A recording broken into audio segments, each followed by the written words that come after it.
scrumptiousest, scrumptiousest prize pool. Haven't heard any words from the main man, Holy Father. We're hoping that he gets his electricity back soon. I mean, fingers crossed for all of that, of course. Either way, we're going to get the game number 2 scores actually updated on your screen because, I mean, this production team must be the quickest in all of mobile, dare I say. I know I'm biased, but, I mean, come on. Already getting the game 2 scores, and we haven't even started game number 3? Huh. Gives us something to talk about, I guess. Bang! Just before game 3 gets underway, you can see the game 2 scores. Administration team, can we get an update on the ping for game number 2?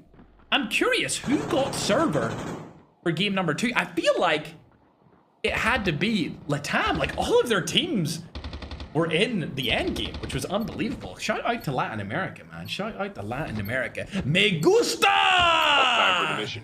Get ready. Latam. Mi amor! Latam. Huh? Dustundaram! Persia. Huh?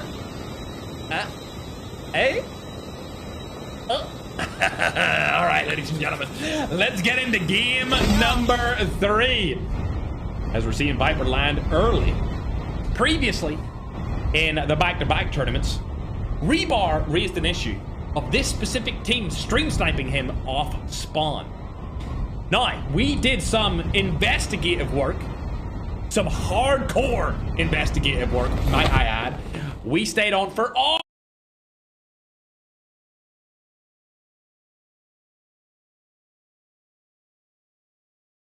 hours.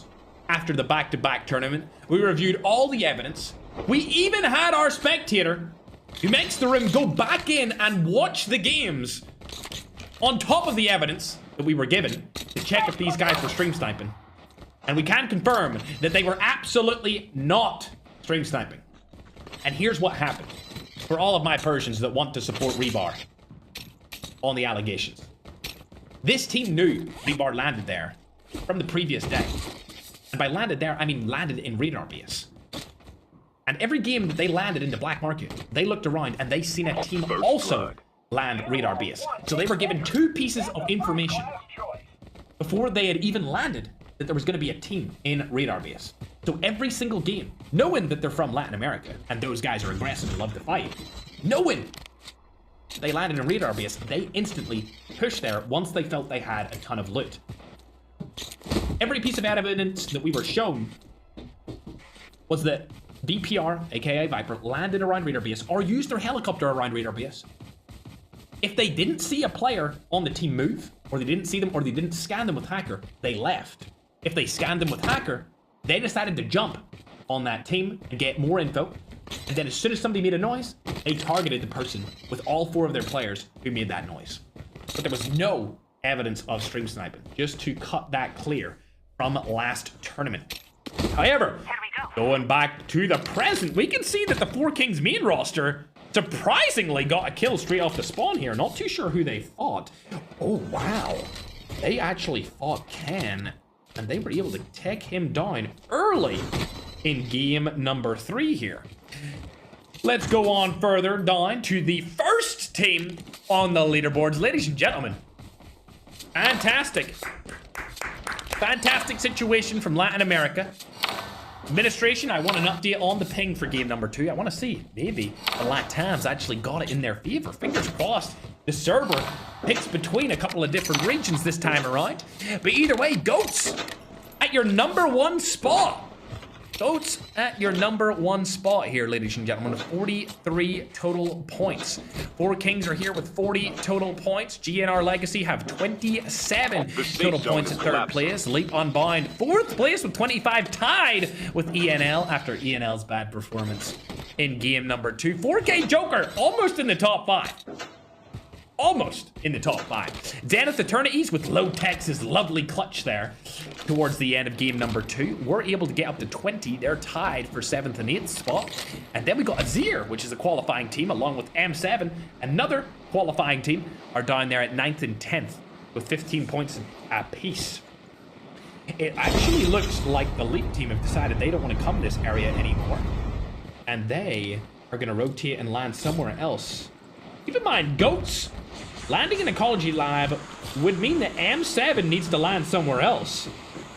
Will they land on a similar side of the map, or where have M7 landed this time around? We're used to seeing those boys come over here, and I don't see any of them around this situation. Airdrop has been delivered. Airdrop has been delivered. Airdrop incoming. Interesting. They've actually landed Black Market. So that means that Viper, are they eliminated? Because Viper always lands. No, they're still alive, so they've dropped somewhere else. Wow. Okay, we didn't get to see the early game there from Viper. I didn't see it because I was talking to the camera. Maybe you guys seen it. Maybe I was watching it. I tried to click on them, but I'm not too sure if we actually got to watch them early game. But it looks like Viper, yet again, this is exactly what they do. They run the helicopter around once they're favorable in loot, and they just rush teams. It's a very classic Viper strategy. They're one of the only teams that actually love to do this. It's a super aggressive and risky strategy to jump on teams early game and try and get as many kills as possible. Look, we're not even 6 minutes into game number 3 here, and they're looking at ways that they can possibly pick apart this opponent with ease. Bolivia down below, Pavas rushing up first. This is going to be an interesting fight here. He's going to have to rotate it back. Shots are going to be fired. Bolivia going to be first enough on the side of Viper. They might actually get killed instantly here. Enemy down. A little trade comes through from Pavas as well. Ooh, nice shots here from all of the team on the side of Viper. Pavas is going to be knocked. Oh my god! They just absolutely creamed the qualification team that were actually very dominant earlier this week. Scan successfully. A very bad return to the battle when the next performance from Zluth and the boys.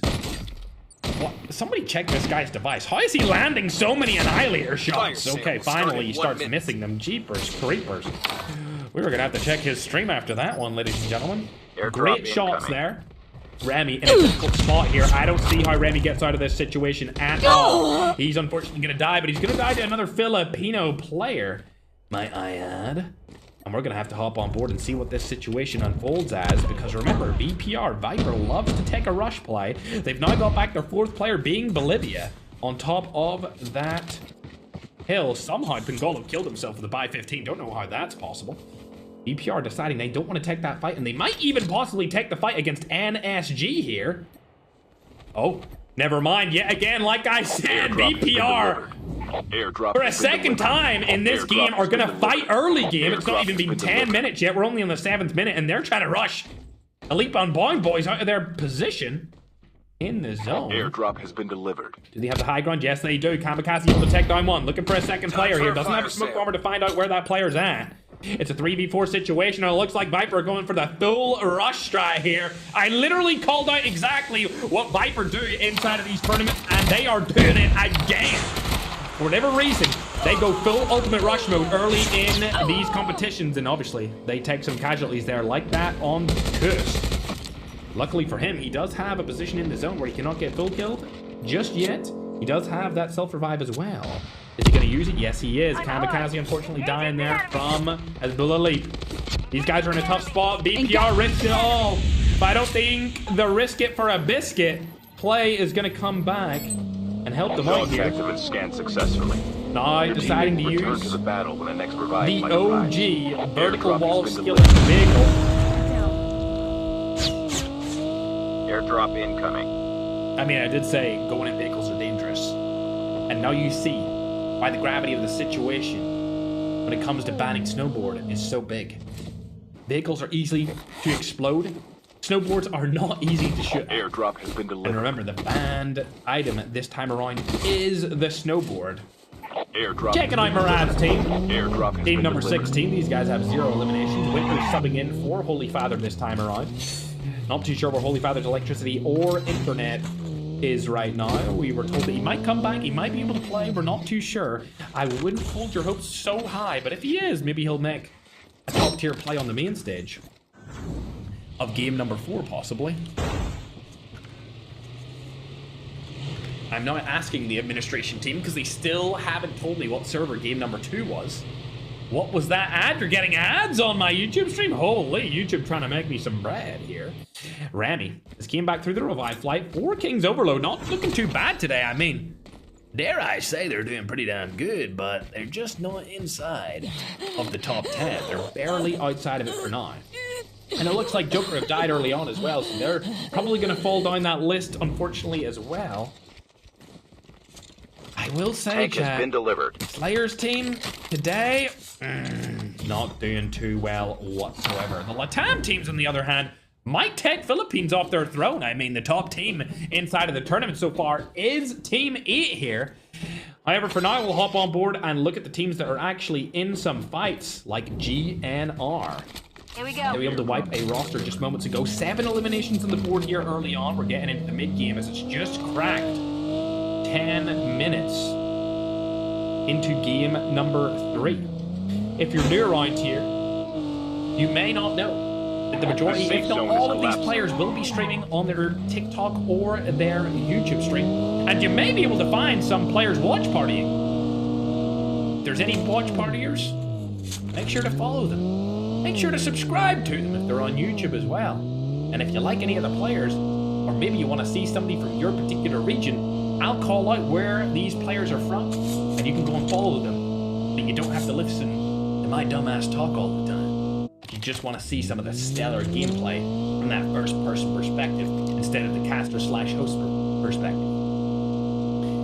Let's get into another team here. You can see M7 opting to stay. What I can only assume is, whoa, hold on a second. Outside the zone. Whoa.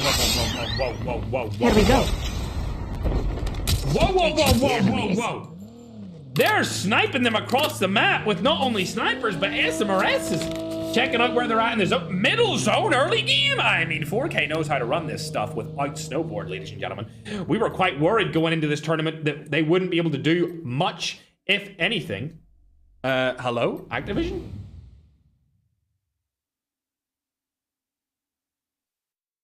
Activision?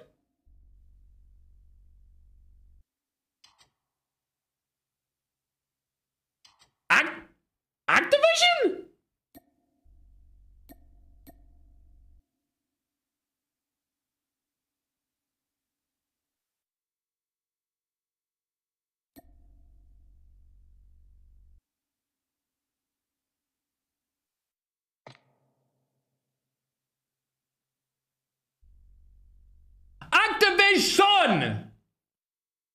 Activision! What is going on?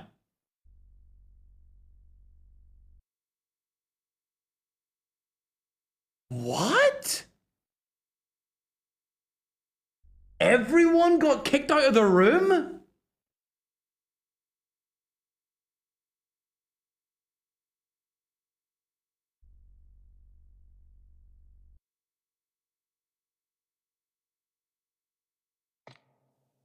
Huh?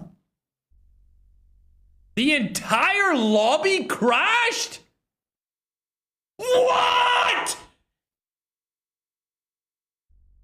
Activision!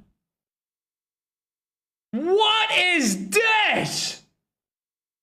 On the day of the $10,000 Battle Royale League July Finals? The entire lobby crashed? Huh?